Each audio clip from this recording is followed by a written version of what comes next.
Hello, this is Mr. Covell. I'm the instructional coach for Williamson Elementary and Paul Seabon Elementary. I'm going to read for you today a selection that comes from one of our books in our Panorama curriculum. It's titled Ellis Island.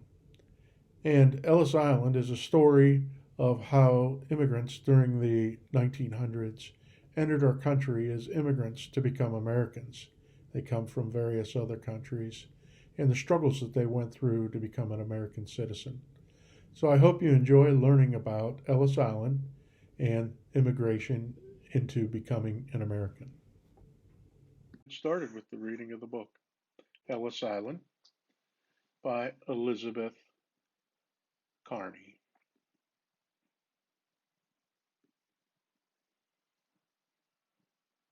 This is the table of contents and the dedication page.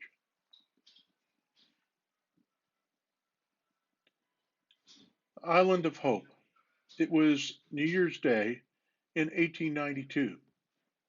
Annie Moore took her two little brothers' hands and they walked onto the dock of Ellis Island, New York. A government building on the island had just opened.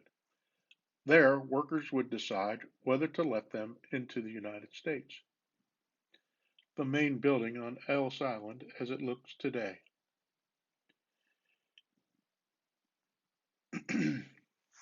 Annie and her brothers were immigrants. They had come from another country and were looking for a new life in America. Annie would be the first to walk through the building's doors.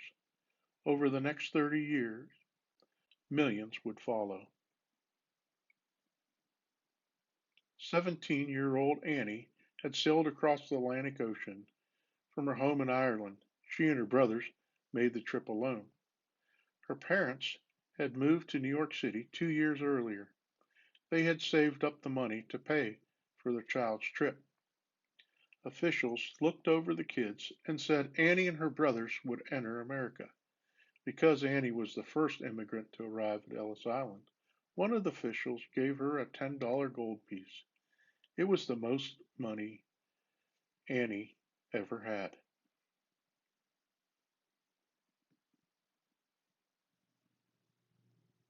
American Dreams.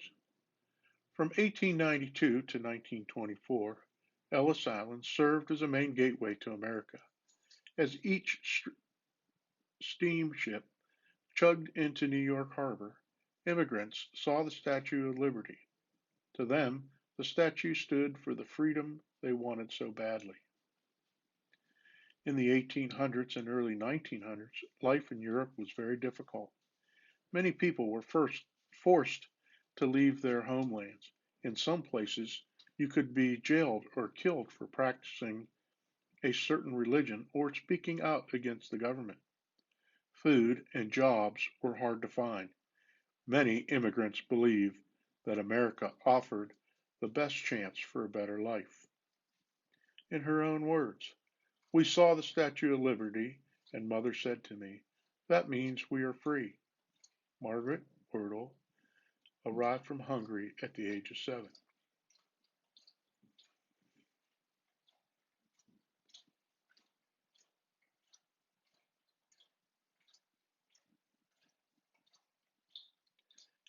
A difficult trip.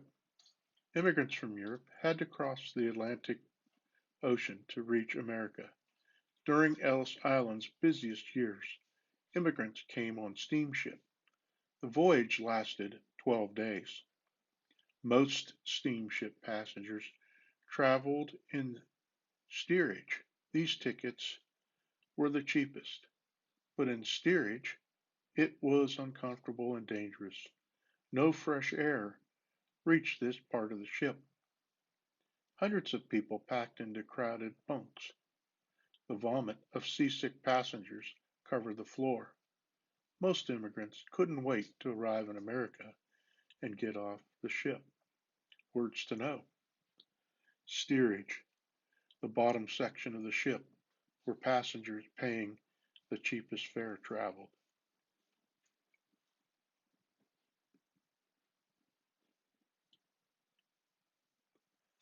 Gull Island. Immigrants may not have known it, but the little island they were arriving on had a long history. Hundreds of years ago, the island barely peaked above the water during high tides. The Lenape Native Americans called it Koishk, which means Gull Island. Only seagulls lived there. In 1624, the Dutch arrived at what is now called New York City. They called it the Little Island, Little Oyster Island, for the oysters they harvested from their shores.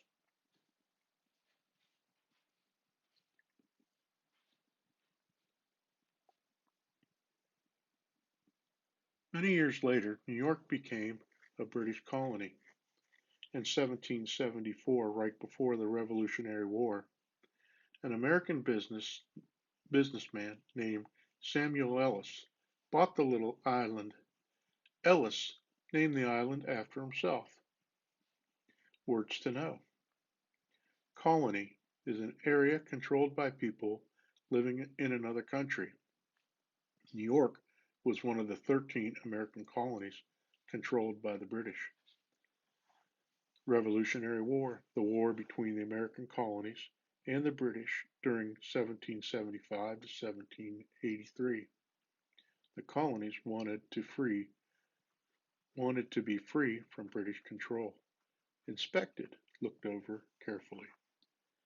The U.S. government took over Ellis Island in 1808 and built a small fort. After that, the island was used primarily to store gunpowder. It wasn't until 1890 that officials decided to build an immigration station on Ellis Island. Some people thought it was best to keep immigrants off the mainland while they were inspected. Then they could enter America.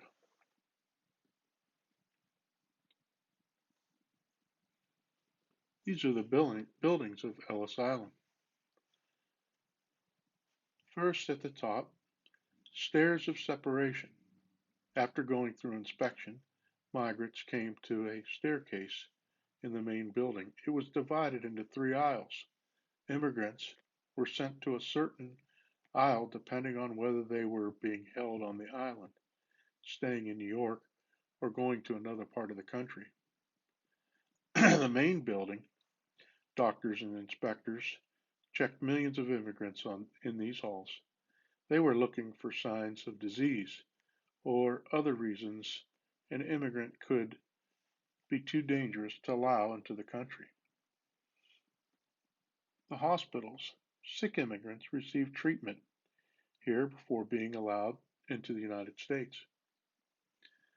The baggage and dormitory. Some immigrants didn't get permission to enter into the United States right away. They had to drop off their bags and head to dormitories where many slept in bunk beds. And then there's the cafeteria. Ellis Island cooks prepared and served meals for immigrants while they waited on the island.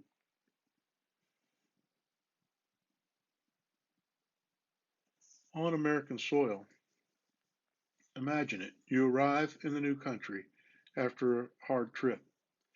You have little more than the money in your pockets and a few of your most precious things. People wearing uniforms poke you, inspect you, and ask you questions. It's like taking a difficult test that you just hope to pass. Most passengers had to wait a long time during the immigration process at Ellis Island. At best, they were allowed to enter the United States. At worst, they were sent back to the countries from which they came from. Once inside the main building on Ellis Island, immigrants climbed a steep staircase. Doctors watched their every move. If people appeared sick or disabled, they were pulled away from their families and given a full medication, the dreaded button hook. Doctors check immigrants for an infection that causes blindness. It was common in Europe, but not in the United States. Doctors turned the immigrants' eyelids inside out with a tool called the button hook. People who showed signs of infection were sent back to their home countries.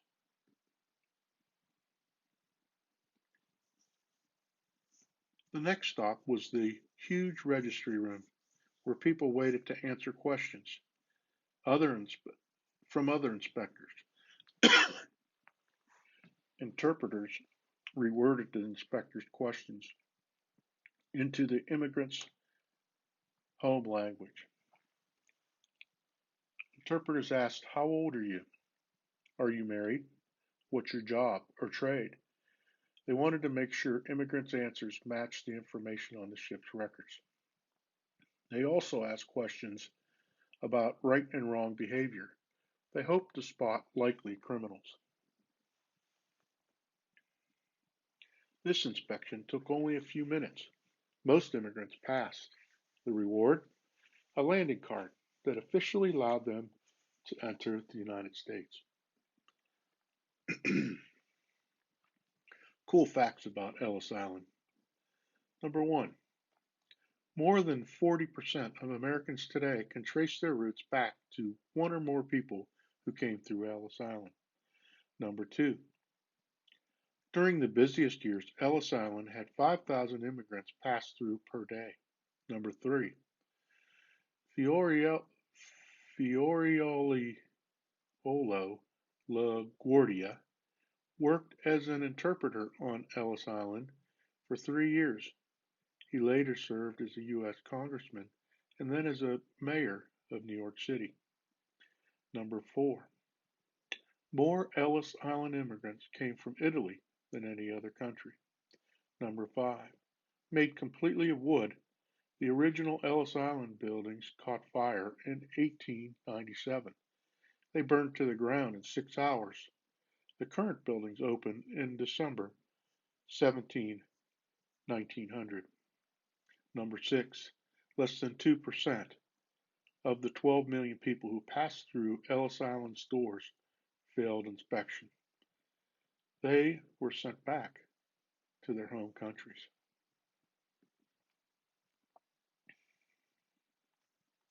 Trouble upon arrival. What happened when immigrants didn't pass inspection right away? Sick immigrants were sent to the island's hospital for care. Some people didn't pass the first round of questions, were held for more questioning. Women traveling alone were not allowed to leave Ellis Island until a relative came to meet them. We see an immigrant woman waiting at Ellis Island, and at the top is the dormitory for women and children at Ellis Island.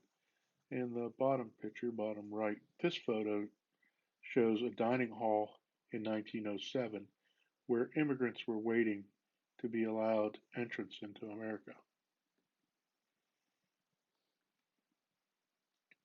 After a while, officials allowed most immigrants into America, but a small number ended up being deported.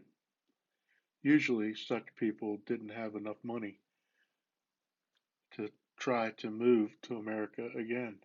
For them, their dreams of living in America were over.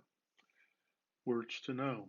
Deported, sent back to the country from which a person came from.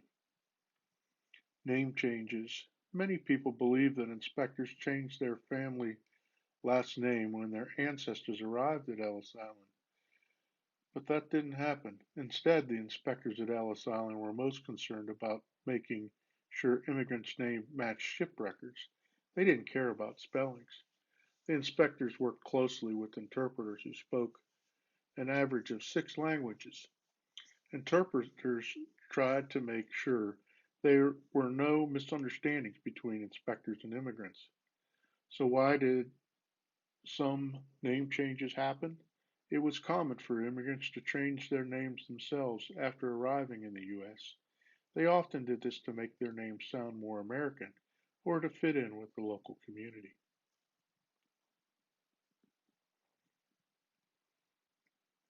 Helping out. Groups of people often helped Ellis Island immigrants in need. They brought warm clothes, food, music, and treats, especially for the children. There's a volunteer gives donuts to immigrants at Ellis Island in 1920. That's a fact. About 350 babies were born on Ellis Island. At the top is a picture of immigrant children played in the rooftop gardens. One of the best known helpers was Ludmilla Kuchnar-Foxley. She immigrated to the United States when she was 4. She knew that the immigrants were she knew what the immigrants were going through. Foxley kept detailed records and worked with a large number of immigrants. She organized holiday parties and other festivals to cheer up immigrants held in the island. Beyond Ellis Island, immigrants immigrants' experiences on Ellis Island were only the beginning. Landing cards in hand, they were set out to begin their lives in America. Some immigrants stayed in New York City. Many traveled to places where they had family and friends who had immigrated earlier. They looked for jobs and places to live. There's a photo in 1900 showing immigrants in Manhattan, New York. At the top, there's another photo. A large number of immigrants helped build railroads throughout the United States. And it says that many immigrants flocked to parts of the country that were growing. Sometimes immigrants filled entire communities. Common jobs for immigrants including working at mills or factories, working as loggers, or building railroads. Making an impact. The United States would be a very different place without immigrants. From food to music to sports, immigrants have shaped the American way of life. As immigrants poured into the country through Ellis Island and other immigration centers, America became known as a melting pot. This means that America was a place where cultures mixed freely.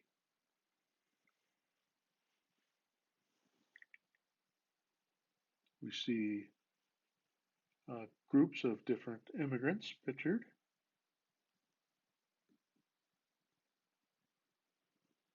Meet a few of the immigrants who passed through Ellis Island. They and many others went on to accomplish great things.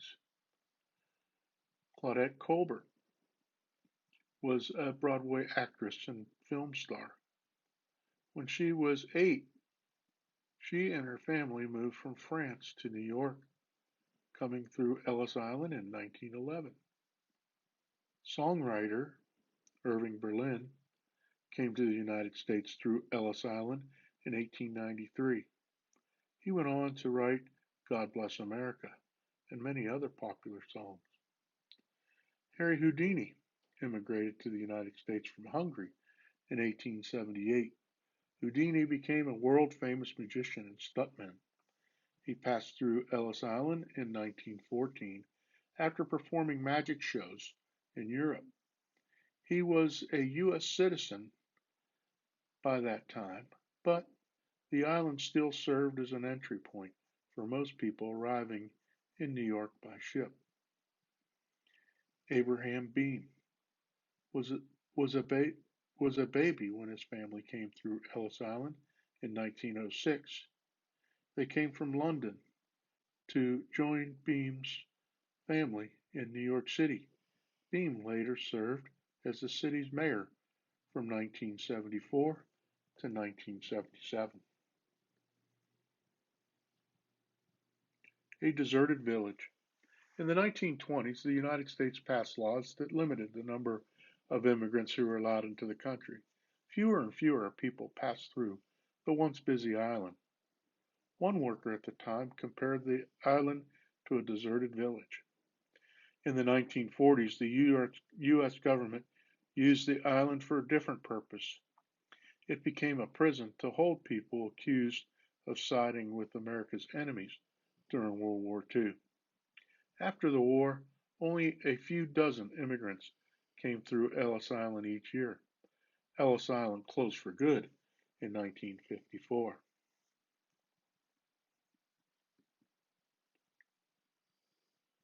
Restoring a monument. Once Ellis Island shut down, its building fell into ruin. President Lyndon Johnson named Ellis Island a national monument in 1965, but no money was spent on fixing it up. Finally, in the 1980s, a group called the Statue of Liberty Ellis Island Foundation worked to raise money to restore the site. The work cost $160 million. At the time, the project was the most expensive of its kind. When the building was finished, it looked similar to the way it did long ago. On September 10, 1990, Ellis Island opened as a museum. Today, more than 2 million people visit each year. The exhibits tell the story of U.S. immigration. Some people go to learn more about when their ancestors came to America. In these halls, visitors learn about the brave people who risked so much for a chance at a better life. They began their journey as immigrants. In time, they called themselves Americans.